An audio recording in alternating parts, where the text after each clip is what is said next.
If you or someone you know is new to Tesla full self-driving or just curious about trying it, I've got your back. There can be a lot of emotions involved when you first use FSD. So today I'll walk you through how to get started, what the main settings do, and what to expect on a real drive so you can feel confident and prepared. Now at the time of this recording, I am on FSD version 14.2.2.2.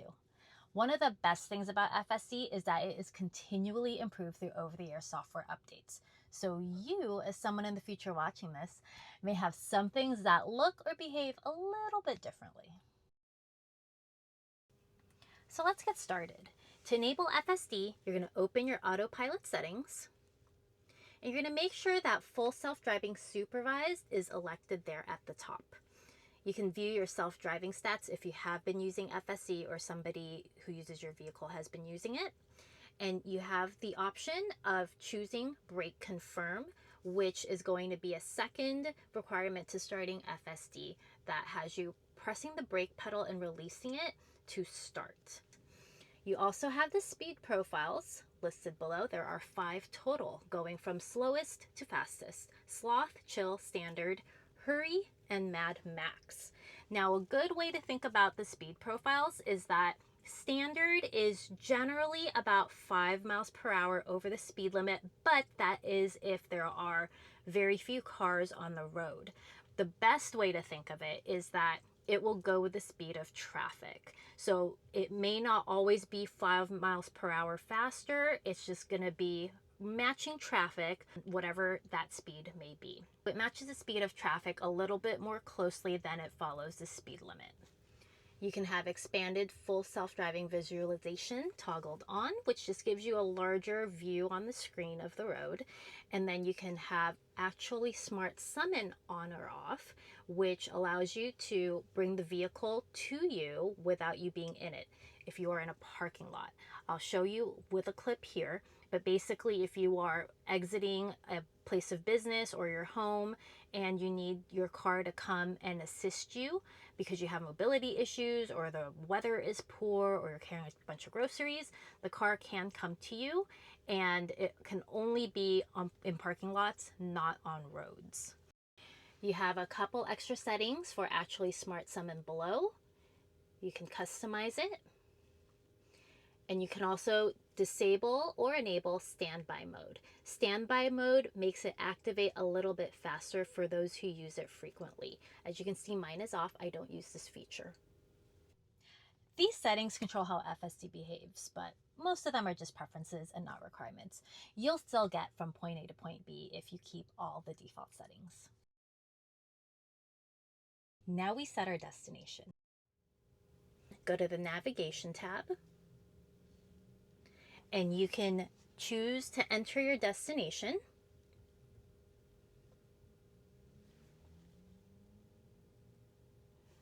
Or you can use the voice command feature here on the scroll wheel. Take me to Whole Foods on Pacific Coast Highway.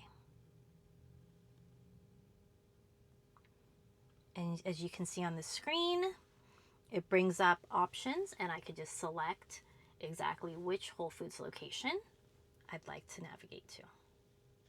Another way to set your destination in the navigation is by long pressing the same scroll wheel and using Grok. Hey Grok, can you send me to Whole Foods on Pacific Coast Highway? Navigating to Whole Foods Market on East Pacific Coast Highway in Long Beach, about 2.1 miles away, 9 minutes. Let me know if you want to change it. And notice I didn't have to press anything on the screen. Grok automatically sets it up for you. And as Grok mentioned, you can change your destination or add multiple others. You're going to take that same scroll wheel and do another long press to activate Grok. Hi Grok, can you have me stop by Petco after Whole Foods?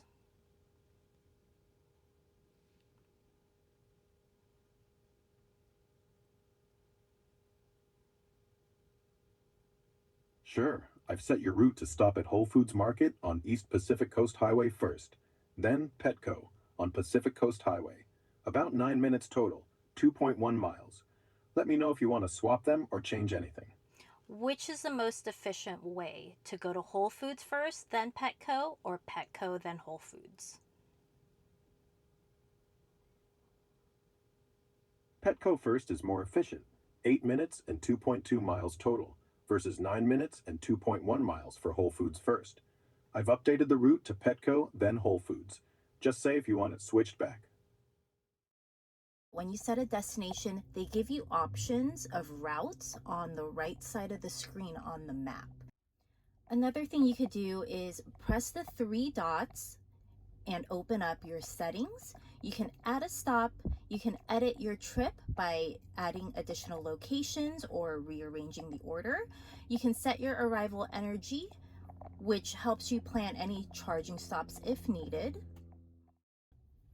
You have more settings here, which allow you to adjust the navigation volume. I have mine on mute, but you can have it talk you through turns step by step. I don't find that necessary for FSD. You can elect to use your HOV lanes if needed. The car does detect through the cabin camera how many people are in the vehicle, so it'll use those lanes appropriately. You also have settings for automatic navigation, trip planner, online routing, which helps you to save some time if traffic conditions change. You can choose to avoid tolls, avoid ferries, and avoid highways, and also give you the option to see third-party charging stations on your route. Once your destination is set, FSD will handle all of the driving. Do note that you can use FSD without a destination being set. Where it'll take you to, I guess that'll be a mystery for you to figure out. Now, when you look at the visualization screen, you'll see that there's a second spot here that allows you to select your speed profiles. So once I arrive at my destination, I can choose to park in a parking lot, at a charger, or at a parking garage. There's also curbside as an option, which means it's going to do a quick drop off and just pull you to the curb rather than do a full parking job. There are 2 ways to engage FSD. Find the blue box on your screen that says Start Self-Driving. You just need to press that and be sure to use your brake pedal if you elected to do brake confirm. Once you see the visualization change on your screen, you'll know that you're on full self-driving. I have mine set to Rainbow Road, but the default is blue.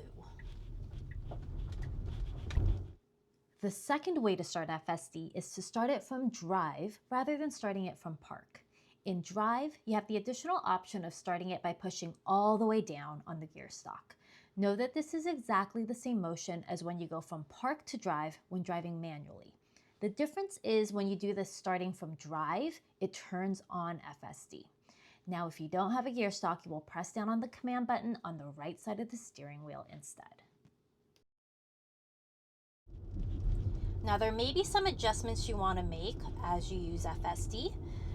One will be to adjust through the speed profile. So as you can see, I have it on standard.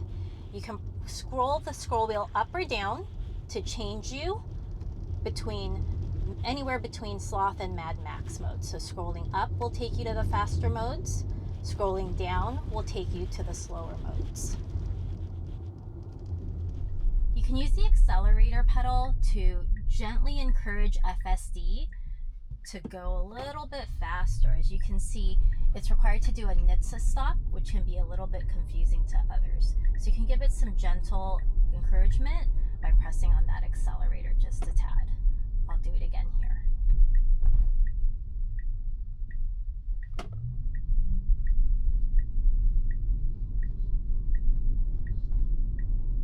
Another adjustment you can make while driving is to your navigation. You can use this by turning on Grok. Hi Grok, I decided I want to go to Whole Foods first instead of Petco. Can you reverse my route?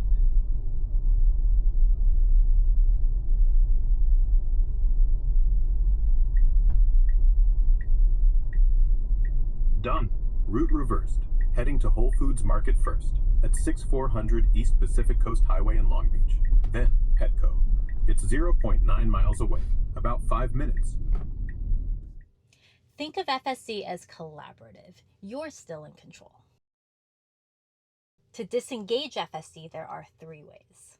So one, you could just press down on the brake pedal and you can see that the rainbow road or the blue road visualization is off. Another way to disengage is by applying enough force on the steering wheel. I don't necessarily recommend that because, as you can see, it does kind of make your vehicle wiggle a little bit, so it's not the safest. The third way to disengage FSD is by taking the gear stalk and moving it up. And again, you can see that my road visualization is off. If you don't have a gear stalk, you can disengage FSD by pressing your command button. If I press it to demonstrate, nothing will happen because I don't have that feature. You can disengage and re-engage at any time. Now keep in mind, everyone adjusts to this technology differently, and whatever you're feeling is normal. If there are moments where you feel unsure, it's perfectly okay to disengage and use FSD in small doses. It can feel uncomfortable at first simply because it's different from your own driving. Over time, as you spend more time with the tech, you'll start to understand its driving style and personality, and that familiarity is what builds trust. Once you get to your destination, your car will park itself.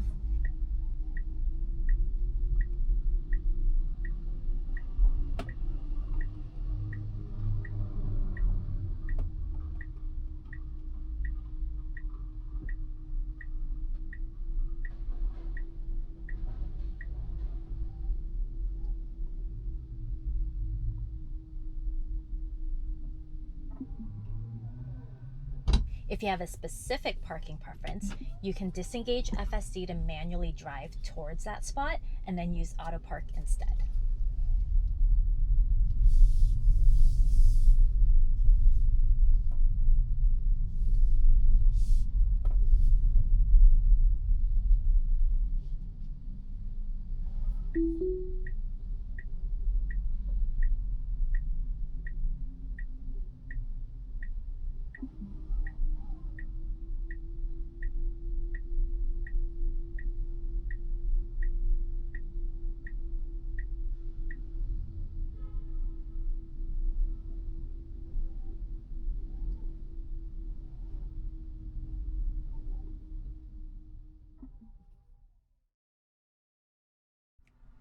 Now you may get some attention monitoring notifications. These are happening less frequently as FSD advances, but at the time of this video, still happen occasionally.